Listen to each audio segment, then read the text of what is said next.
Arizona, homeowner's best friend.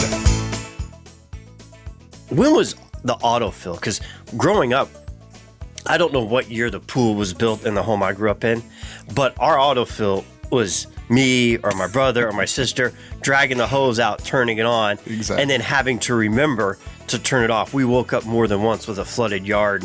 Exactly.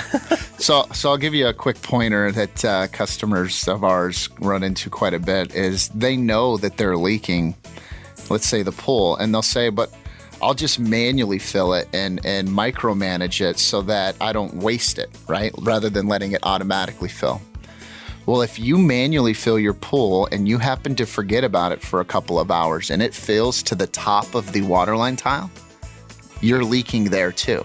So when you automatically fill your pool, you have to be so diligent to keep it in the middle of the skimmer mouth at all times.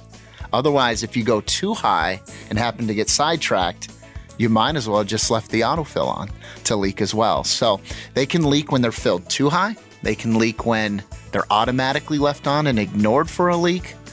And so, yeah, we see a lot of customers that make that mistake and think that they can go around it, and you really can't.